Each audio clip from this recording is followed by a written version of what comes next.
వెంకటేశాయ. ఓం నమ శివాయ. అందరూ బాగుండాలి, అందులో నేను ఉండాలి. నమస్తే ఫ్రెండ్స్.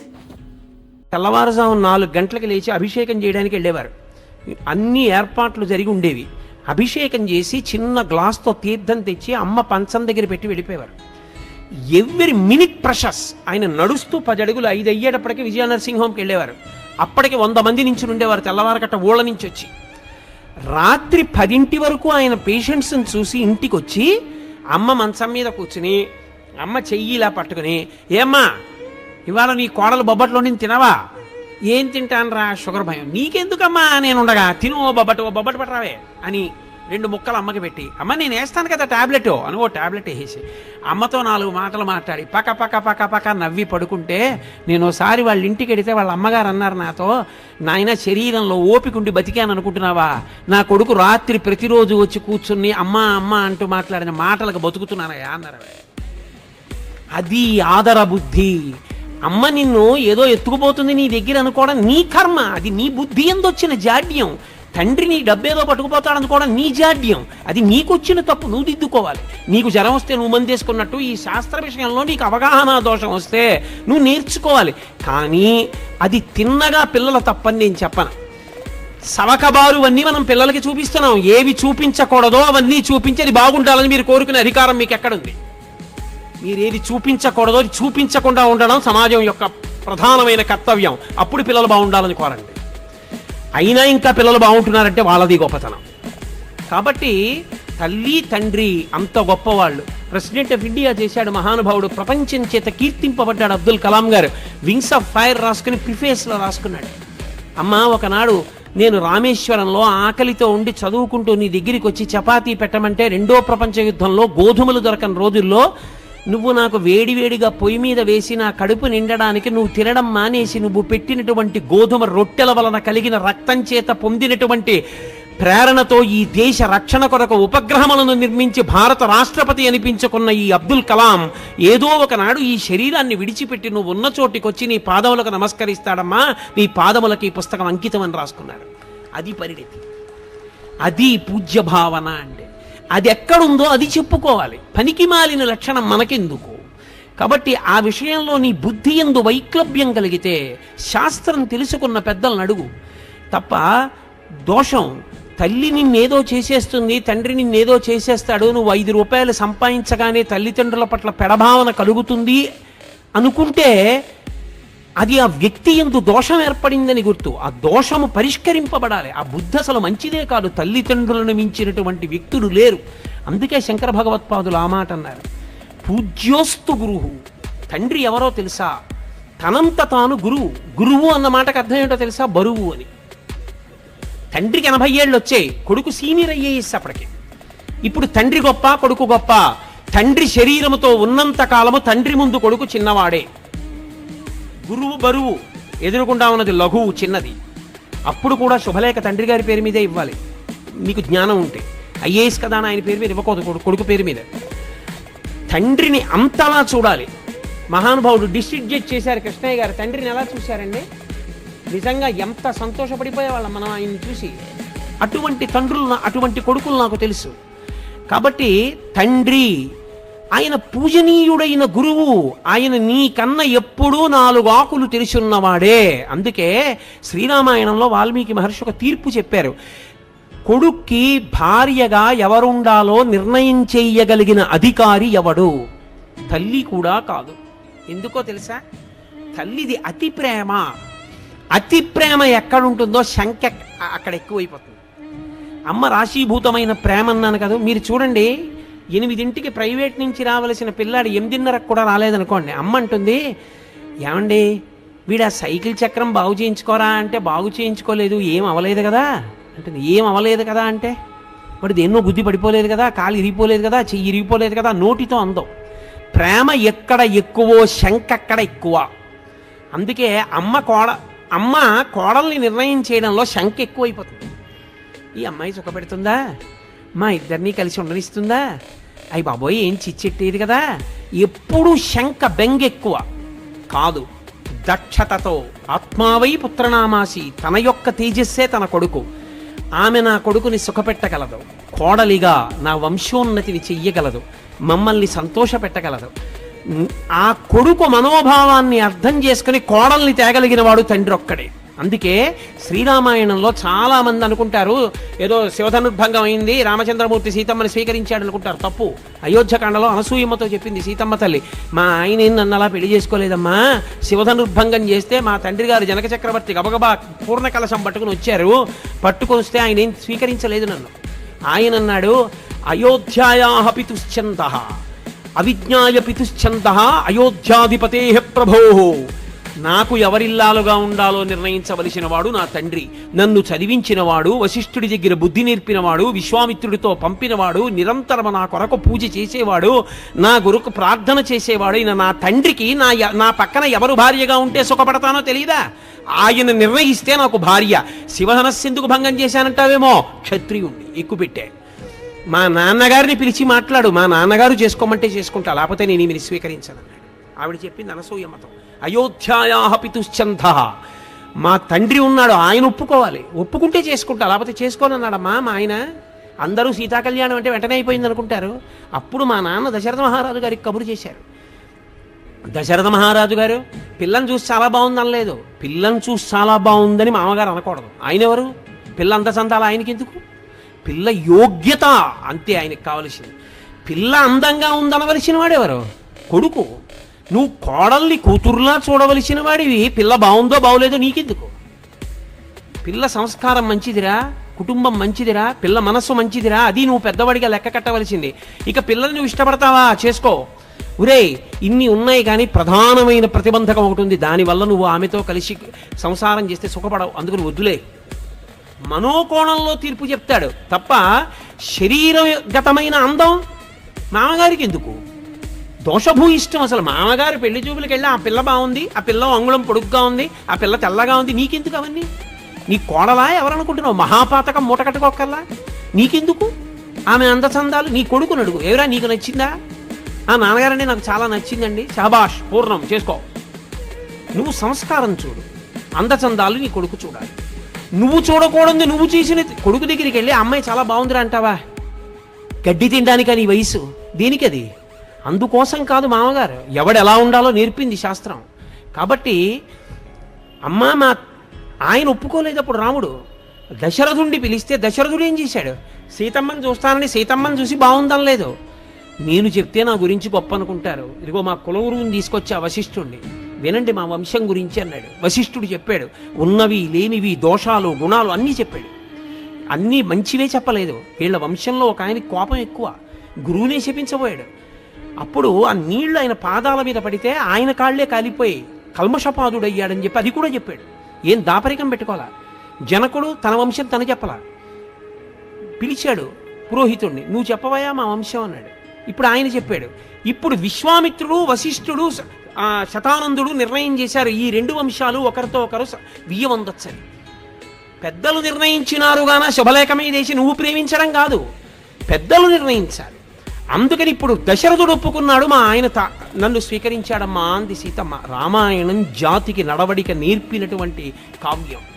కాబట్టి తండ్రి ఆయన దృష్టికోణము ఎప్పుడూ ఒక్కటే, నువ్వు సంతోషం, నువ్వు సంతోషం, నువ్వు సుఖంగా ఉండడం, నువ్వు సంతోషం, అదొక్కటే ఆయనకు కావాలి. నువ్వు దుఃఖపడ్డం ఆయన ఒప్పుకోడు.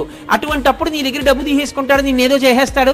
ఆయన జీతం గురించి, నీ జీతం గురించి ఆయనకి తెలిస్తే నువ్వేదో బెంగపెట్టేసుకోవాలని నువ్వు ఎందుకు అనుకుంటావు? అనుకోవద్దు. తండ్రి అయిన ఉత్తర క్షణంలో ఆ పురుషుని యందు ఆ లక్షణం ఏర్పడిపోతుంది. కొడుకుని సుఖపెట్టాలి వచ్చేస్తుందంటే ఆ లక్షణం. కాబట్టి ఇది తల్లిదండ్రుల యొక్క లక్షణం. అందుకే జన్మతః గురువెవరు అంటే తండ్రే. అక్షరాభ్యాసం అందుకే తండ్రితో చేయిస్తారు. అంత సుఖపడాలి, వృద్ధిలోకి రావాలన్న హృదయంతో చేయిస్తాడు. కాబట్టి కొడుకు వృద్ధిలోకి వస్తాడని ఏ కొడుకుకైనా అక్షరాభ్యాసం తండ్రి చేయించడమే వేదం అంగీకరించిన ప్రమాణము.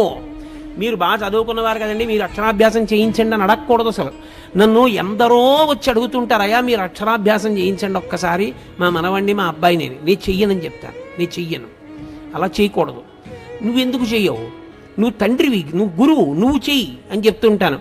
ఎక్కడో కొన్ని కారణముల చేత కొన్ని ప్రత్యేక పరిస్థితులలో అది ధర్మం అంగీకరించింది, అక్కడ నేను చెయ్యవలసిందే అన్న వాటిని మాత్రం సంవత్సరానికి ఒక్కసారి విజయదశమి నాడు పరదేవత దగ్గర కూర్చుని 2, 3 అక్షరాభ్యాసాలే చేయిస్తాను తప్పించి ఎప్పుడు ఎవరికి అక్షరాభ్యాసం చేయించను. ఎందుకంటే వేదం అలా అంగీకరించింది.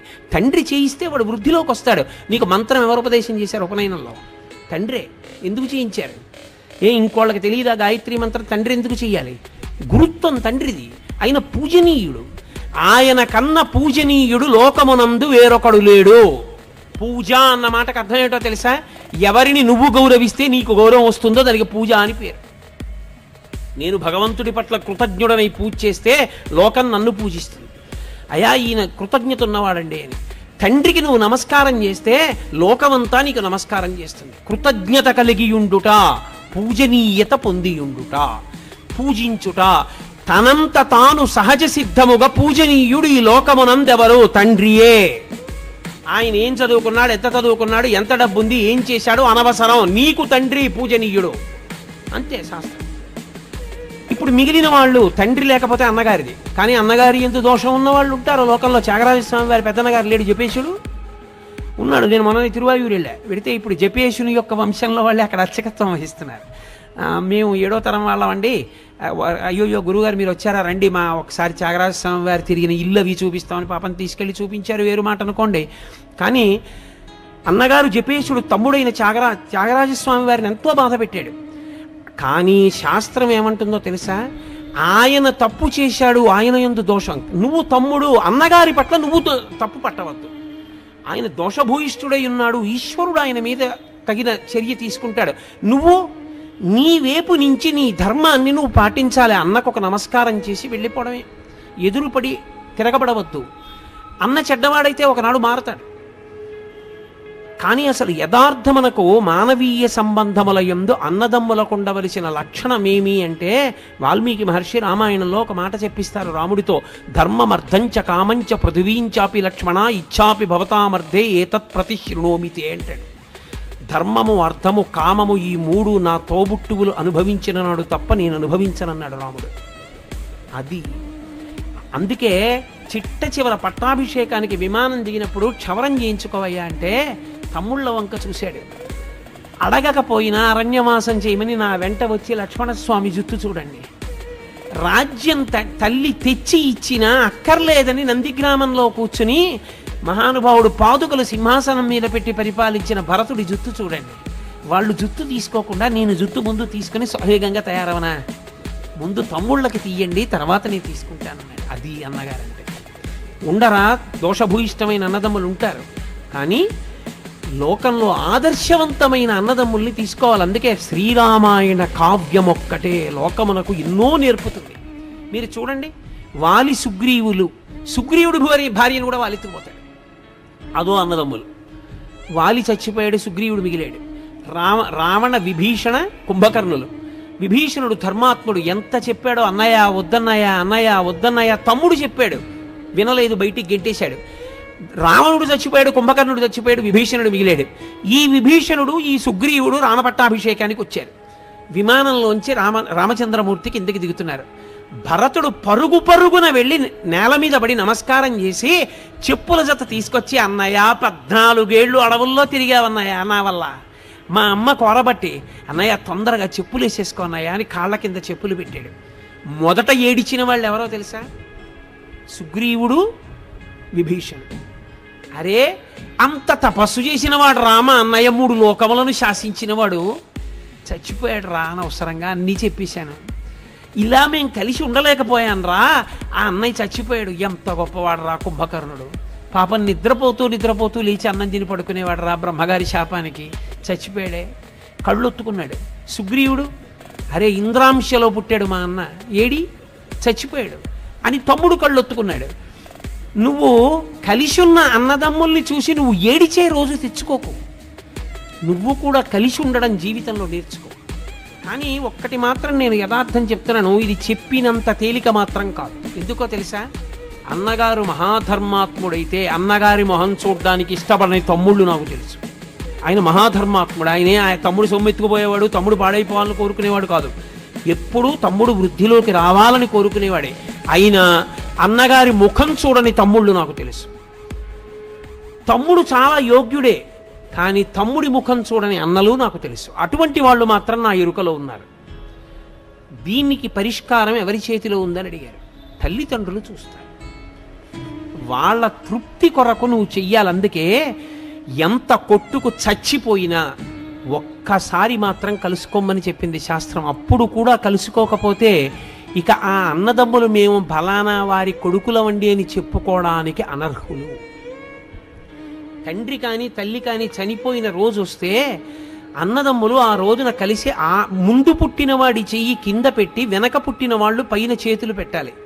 అక్షయతృప్తి ద్వారా పునరావృత్తిరహిత శివసాయుధ్య సిద్ధ్యర్థం అని చెప్తూ నీళ్లు పోస్తాడు. ఆకరణ పుట్టినవాడు పోసిన నీళ్లు అక్షతలతో కలిపి పెద్దవాడి చేతి మించి కింద పడాలి.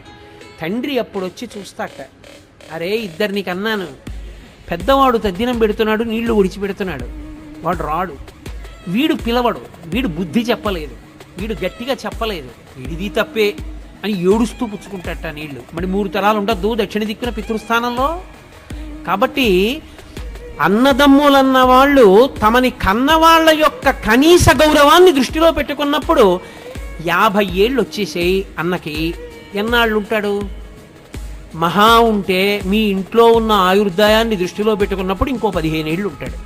ఇంకొక 15 సంవత్సరాలు ఆయన బతికితే ఆయన తెలివేసి ఉండేది 7.5 సంవత్సరాలు. ఒక రాత్రి నిద్రపోతాడు కాబట్టి 7.5 సంవత్సరాల్లో ఆయన ఏడాదికి నీ దగ్గరికి వచ్చి మాట్లాడితే ఏడాదికి 2 రోజులు కలుసుకుంటాడు. కాబట్టి 7.5 సంవత్సరాల్లో 1/2 సంవత్సరం వదిలేసినా ఇక 14 రోజులు. 14 రోజులు అన్నాదమ్ముడు పక్క పక్కన కూర్చున్నా 14 రోజులు మాట్లాడుకోరుగా. ఆయన కాలకృత్యాలు ఆయనవి, ఆయన భోజనం అయింది, ఆయన సంసారం అయింది, ఆయన పనులు అయినవి, ఈయన పనులు ఈయనవి. తీసేస్తే సగానికి 3.5 రోజులు. ఇక 50 ఏళ్ళు వచ్చిన అన్నగారు తన తమ్ముడితో కలిపి ఈ జన్మకి మేము తల్లిదండ్రుల బిడ్డలమని మాట్లాడుకునేటటువంటి అవకాశం ఏమైనా మిగిలితే 65 ఏళ్ళు బతుకుతాడు. వాళ్ళ ఇంట్లో ఉన్న ఆయుర్దాయాన్ని లెక్క కట్టినప్పుడు అనుకుంటే ఇక వాళ్ళిద్దరూ కలిసి మాట్లాడుకునేది 3 రోజులు. 3 రోజులు మాట్లాడుకునే దానికి దేనికి మీ ఇద్దరు దెబ్బలాడుకుని అన్న ముఖం చూడని తమ్ముడి దగ్గరికి వెళ్ళలేని అన్నగా మారారు. సిగ్గుపడద్దు. అది ఆ అనుబంధాన్ని అర్థం చేసుకున్నప్పుడు ఎందుకు కలిసి ఉండలేవు నువ్వు? ఎందుకు సంతోషంగా ఎక్కడ మీ ఇద్దరికి అభిప్రాయ భేదం లేదో ఆ విషయాన్ని మీ ఇద్దరు మాట్లాడుకుని వెళ్ళిపోతే సరిపోయిందిగా. ఏది అభిప్రాయ భేదమో దానికి ఎందుకు చొక్కా పట్టుకుంటారు? ఏది ఇద్దరు కలిసి ఉండగలరు. నీకు దోసకాయ పప్పు ఇష్టం, అన్నయ్య వచ్చాడు దోసకాయ పప్పు ఇవే, అన్నయ్య నీకు దోసకాయ పప్పు ఇష్టం రా, ఇంకొంచెం వేసుకో అని తమ్ముడు గరిటితో ఇలా వేశాడు అనుకోండి. 50 ఏళ్ళు దాటిపోయిన అన్నగారికి తమ్ముడు అన్నయ్య నీకు దోసకాయ పప్పు ఇష్టం అన్నయ్య అని ఒక్క గరిటె దోసకాయ పప్పు వేస్తే అన్న పొందేటటువంటి ఆనందం మీరు ఆలోచించండి. చూడవే వాడంతా గుర్తుపెట్టుకుని దోసకాయ పప్పు ఏమని అన్న దోసకాయ పప్పు వేసాడే ఎంత పొంగిపోతాడు. అది చాలు ఆయనకి ఏమైనా ఉంటే మారిపోవడానికి. అరే ఆ ఒక గరిటె దోసకాయ పప్పు అన్నయ్యని ఇంటికి పిలిచి పెట్టడానికి నీకు ఐశ్వర్యం పాడైపోయిందా? ఏమి నీ కర్మ? ఎందుకు దెబ్బలాడుకున్నావు? దేనికి మాట్లాడవు? ఇది మనస్సు యందు ఏర్పడినటువంటి దోషం. దీన్ని దిద్దుకోవాలి. 50 ఏళ్ళు వచ్చి నీకును 45 ఏళ్ళు వచ్చిన తమ్ముడికి ఎవరు పాఠం చెప్తారు? తెల్లవారు లేస్తే 50 మందికి నువ్వు చెప్తున్నావా? నీకెవరు చెప్తారు వచ్చి? ఇది కర్మ. దీన్ని మార్చుకోవాలి. మార్చుకుని మనసుని సంస్కరించుకోవలసి ఉంటుంది. అది లేనినాడు ఆ మానవీయ సంబంధములకు అర్థం లేదు. రాముడు ఏడిచాడు, బ్రహ్మాస్త్రం వేస్తే లక్ష్మణుడు పడిపోతే ఆయన ఏడిచిన ఏడుపు మీరు చదివితే రామాయణంలో అసలు మానవీయ సంబంధములకున్న అందం తెలుస్తుంది. ఆయన అన్నాడు, దేశే దేశే కలత్రాని దేశే దేశే చ బాంధవాః. ఒరే నాకు భార్య లేదని బాధ లేదురా, ఇంకో దేశం పెడితే నాకు పిల్లనిస్తారా, పెళ్ళం మళ్ళీ దొరుకుతుందంటే సీతమ్మని తక్కువ చేశాడని కాదు, భార్య దొరుకుతుందిరా. కానీ అమ్మకి నాన్నకి పుట్టిన వాళ్ళము అన్న వాళ్ళల్లో తోడ పుట్టినవాడన్నవాడు ఇక మళ్ళీ నాకు రాడుగా, దశరథుడు చచ్చిపోయాడుగా, ఇంకెక్కడి నుంచి వస్తారా తోడ పుట్టిన వాళ్ళు? నువ్వు వెళ్ళిపోయావా నాకన్నా ముందని ఏడిచాడు. అది అన్నదమ్ములంటే. రామాయణాన్ని మీరు చదివితే అసలు ఒక అన్నగా, ఒక తమ్ముడిగా, ఒక కొడుకుగా, ఒక బావగా, ఒక అల్లుడిగా అసలు ఎలా నిలబడాలో, ఎలా మాట్లాడాలో, ఎలా ప్రవర్తించాలో అర్థమవుతుంది. ఈ దేశానికి వచ్చిన పెద్ద దరిద్రం ఎక్కడొచ్చిందంటే రామాయణ భారత భాగవతములు లౌకిక రాజ్యం అన్న పేరుతో చెప్పకూడదన్న మాట పిల్లలకి ఎప్పుడు ప్రారంభమైందో అక్కడ ప్రారంభమైంది పతనం. రామాయణ భారత భాగవతాలు పిల్లలకి చెప్పడం పాఠ్యాంశములుగా మారితే అప్పుడు నిజంగా అర్థమవుతుంది. సుఖమన్న మాటకు అర్థం ఏమిటో రామాయణం వింటే అర్థం అవుతుంది. ఒక్క మాట అన్నాడు దశరథుడు, ఒరేయ్ నాన్న, నేను కైకమ్మకి మాట ఇచ్చానని కదా వెళ్ళిపోతున్నావు, ఒక్క పని చేయరా, నేను కైకమ్మకి మాట ఇచ్చాను, రాజ్యం తీసేసుకోమని అయిపోయిందిగా, నా పని అయిపోయింది, ఒక్క పని చేయి, రాజ్యం క్షత్రియ భోజ్యం, నేను 60,000 సంవత్సరముల వయస్సు పెద్దవాణ్ణి అయిపోయాను, నీ ముందు నిలబడి యుద్ధం చేయలేను, యుద్ధం చేసి బాణాలతో నన్ను కొట్టేసి బంధీకృతుణ్ణి చేసి కారాగారంలో పరేసి రాజ్యం తీసేసుకోరా, నేను కారాగారపు ఊచల్లోంచి నిన్ను చూస్తూ బతికేస్తాను రా, నిన్ను చూడకుండా ఉండలేను రా అన్నాడు. అది తండ్రి అంటే కొడుకన్న రామచంద్రమూర్తి అన్నారు, నాన్న, తండ్రిని సత్యవాక్య పరిపాలకుణ్ణి చేసి తండ్రిని ఊర్ధ్వలోకముల యందు నిలబెట్టినవాడు కొడుకు, అంతేగాని రాజ్యం కోసం అలా చేయనా, వద్దు నాన్న, ఎన్నాళ్ళు 14 ఏళ్ళు తిరిగి వచ్చేస్తానని వెళ్ళిపోయాడు. అది కొడుకు, అది తండ్రి. రామాయణం చెప్పకుండా చెప్తుంది రాముడంటే, తండ్రి అంటే ఏమిటో, కొడుకంటే ఏమిటో. తండ్రి ఎంత వెంపర్లాడతాడో రామాయణంలో ఒక మాట చెప్తాను మీకు. కౌసల్య వెళ్తోంది, రాముడు అక్కడ కొండ మీద ఉన్నాడని తెలిసి దర్భలు దక్షిణ దిక్కుకి కొసలుండేటట్టుగా పెట్టబడి దాని మీద గారపిడ్డి ముద్దలు కనబడ్డాయి. కౌసల్య నేల మీద పడి గుండెలు బాదుకుని ఏడిచి, నా కొడుకు రాముడు గారపిండి ముద్ద తింటున్నాడు, తినడానికి పళ్ళు కూడా లేవన్నమాట. అది ఎలా తెలుసని అడిగారు. కొసలు దక్షిణ దిక్కుకున్నాయి అంటే తద్దినం పెట్టాడు. ఎవరికి పెడతాడు? తండ్రికి పెట్టాడు. చచ్చిపోయాడని తెలిసింది. తను ఏం తింటున్నాడో దాంతోనే తద్దినం పెట్టాలి. తండ్రి చనిపోయిన తరువాత కూడా కొడుకు ఏది తింటున్నాడో అంతకన్నా ఎక్కువ పెట్టమని అడగడం, అప్పు చేసి తద్దినం పెట్టమని కూడా అడగడం. అందుకే తండ్రికి తద్దినం పెట్టేటటువంటి మార్గం చెప్పింది. నువ్వు తద్దినం కూడా పెట్టలేకపోతే, నాన్నగారి తద్దినం కూడా పెట్టలేకపోతే, తద్దినం వచ్చిన తిథి నాడు మధ్యాహ్నం 12 గంటలకి లేచి నిలబడి గుమ్మం వంక 2 చేతులు ఇలా అంటే చాలు, తండ్రి సంతోషపడిపోయి ఆశీర్వచనం చేసి వెళ్ళిపోతాడు. నాన్నగారండి ఏమీ లేదు పెట్టడానికి అని ఇలా అంటే చాలు, ఆశీర్వచనం చేస్తాడని వేదం చెప్తోంది. అమావాస్య నాడు 12ంటికి అలా చెప్పమని చెప్పింది, పితృతిథి కాబట్టి. తండ్రి పెట్టమని అడిగేవాడు కాడు. తండ్రి నీకేదుందో దాంతో పెట్టు, అది శ్రాద్ధము. శ్రద్ధ, సా శ్రద్ధ కవితా సిద్ధి ఇలా వస్తూపలభ్యతే అంటారు శంకరులు.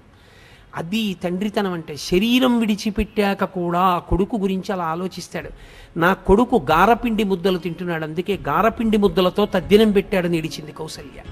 రామాయణాన్ని రామాయణంగా మీరు చదవండి. మానవీయ సంబంధముల గురించి కోటేశ్వరరావు ఉపన్యాసం చెప్పక్కర్లేదు. రామాయణం చదువుకోకపోవడం, కోట్ల రూపాయల ఆస్తి ఉన్నా, ఇంట్లో ఎన్ని పనికిమాలిన వస్తువులున్నా శ్రీరామాయణం 7 కాండలు కనపడకపోవడమే జాతి దరిద్రానికి కారణం. శ్రీరామాయణం చదువుకోవడం అలవాటైతే నువ్వు ఎలా బ్రతకాలో అలా బ్రతకగలవు. నీకెవ్వరూ ఏమీ చెప్పక్కర్లేదు. ఒరే నాన్న నువ్వు ఇలా ఉండరా అని చెప్పక్కర్లా. మంచి కొడుకు, మంచి అల్లుడు, మంచి తమ్ముడు, మంచి అన్న, మంచి పౌరుడు అన్నీ నువ్వే. అది తల్లిదండ్రులంటే.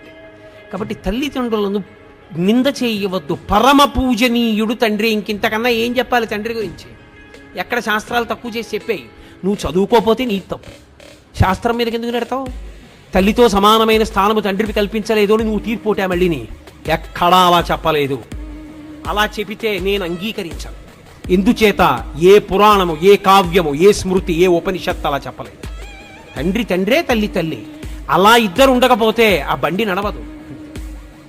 అలా నడవాలి అంటే వాళ్ళిద్దరి యందు అటువంటి లక్షణములతో వాళ్ళు సమైక్యం అయితేనే నిలబడుతుంది కుటుంబం.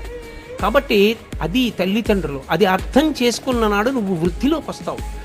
ఇక వైదిక సంబంధము అని ఒకటి ఉంటుంది. సరే, నేను దాని గురించి ఇంకా ఎక్కువగా మాట్లాడితే ఎంతకని నేను మాట్లాడగలను. దేహ సంబంధం, పుట్టుకతో వచ్చే సంబంధాలు అవన్నీ, అన్న, తమ్ముడు, అక్క, చెల్లి, ఇవన్నీ తీసేస్తానండి అంటే మీరు తీసేయలేరు. పినతల్లి, పెదతండ్రి అంతే, ఆ పుట్టుకతో వచ్చేసింది. వైదిక సంబంధము వేదము వలన ముడిపడుతుంది. ఆ సంబంధం వేదమును ప్రమాణము చేసుకుని ముడిపడుతుంది. అందుకే అగ్నిసాక్షిగా అంటారు. పెళ్ళి అగ్నిసాక్షిగా ఎందుకో తెలుసా? కన్యాదాత గారు కాదు పిల్లనిచ్చేది, అగ్ని ఇస్తాడు. అగ్ని ఇస్తే నువ్వు పుచ్చుకున్నావు కాబట్టి వృద్ధి. అందుకే అర్ధరాత్రి 1 గంటకి సుముహూర్తం పూర్తయినా ప్రధాన హోమం చేయించేస్తాడు. వివాహమునందు బాగా జ్ఞాపకం పెట్టుకోండి నేను చెప్పే మాట. వివాహమునందు 3 ఏకం చేస్తారు. ఈ 3 ఏకం చేసిన కారణం చేత 2 ఒకటవుతారు. ఏ 3 ఏకం చేస్తారు అని అడిగారు. వేదమంత్రములను ప్రమాణముగా, వేదమును సాక్ష్యముగా, అగ్నిహోత్రుణ్ణి ప్రధానమైన దేవతగా స్వీకరించి 3 కలుపుతారు.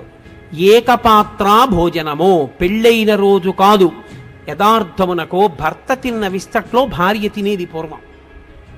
నాకు బాగా తెలుసు. పత్నీభాగం అని బూరె తిని చాలా బాగుందనుకోండి బూరి, ఆయన రెండో బూరె వేయమని నెయ్యి వేయించుకుని బూరి సగం తిని వదిలిపెడతాడు. అర్థం ఏమిటో తెలుసా?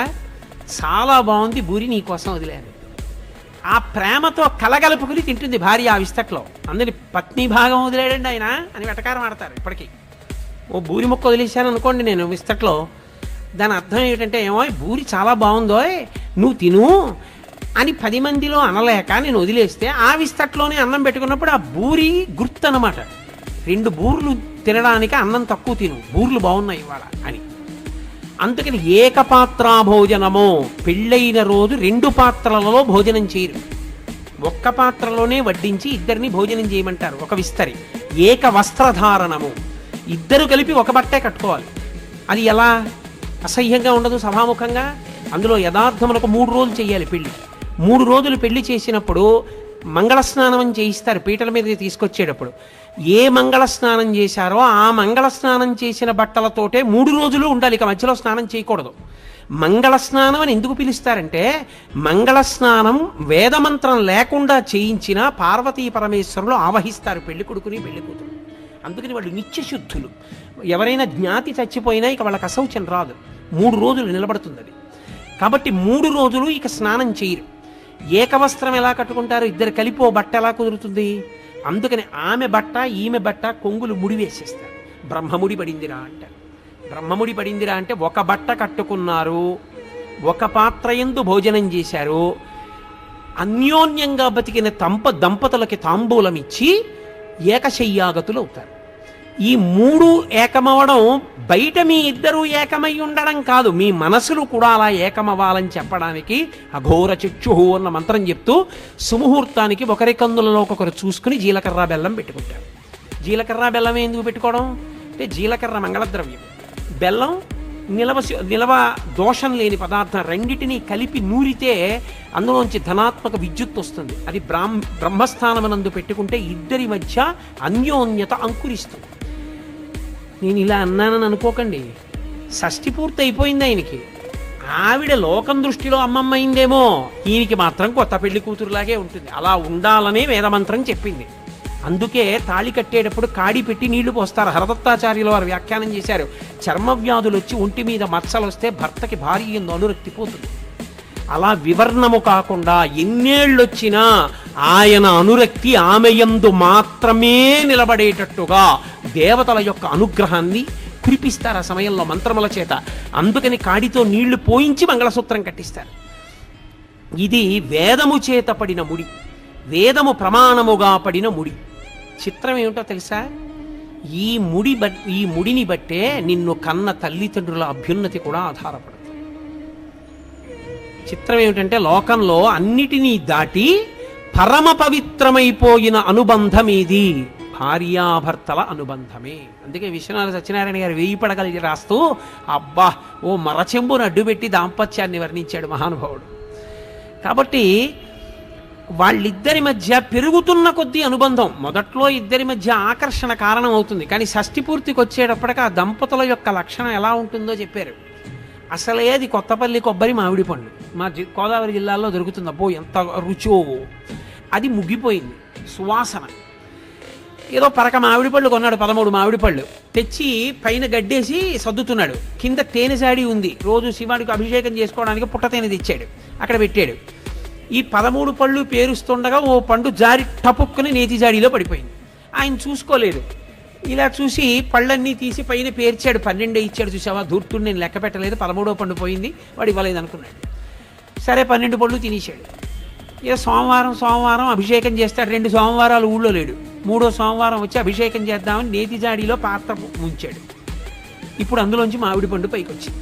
అసలే కొత్తపల్లి కొబ్బరి, దాని మీద ముగ్గిపోయింది. 2 వారాలు తేనెలో ఉండిపోయింది. ఇప్పుడు దాని రుచికి కొత్తపల్లి కొబ్బరి ముగ్గని పండుకి సామ్యం ఉంటుందా? షష్ఠి పూర్తి నాటి అనుబంధం అది. అప్పటికి ఆయన అంటాడు, ఇంత పిచ్చిది ఏమిటో పర్వాలేదులేండి, కొడుకు జాగ్రత్తగా చూస్తాడు అంటాడు. ఆవిడంటుంది, మహానుభావుడు మళ్ళీ జన్మంటూ ఉంటే ఆయనకే ఇల్లాలవ్వాలంట. అప్పటికి ఆ అనుబంధంలో ఉన్న పవిత్రత. కాబట్టి ఆ భార్యాభర్తల సంబంధం ఉందే అసలు అద్వితీయం. అనసూయమ్మ రామాయణంలో మాట ఉంది, అమ్మా నేను నీతో ఒక మాట చెప్తానని సీతమ్మతో చెప్తూ అంది, అనుశిష్టాం, నేను లోకంలో అత్యంత గొప్ప వ్యక్తి అని చెప్పదగిన వాడంటూ ఉంటే తప కృతమిహావ్యయం అంది. రాశీభూతమైన తపస్సెవరో తెలుసా? భర్తయే. ఆమెకి ఏం తెలుసు ఏం తెలీదు అనవసరం, ఆయన ఇల్లాలు గౌరవం అంతే.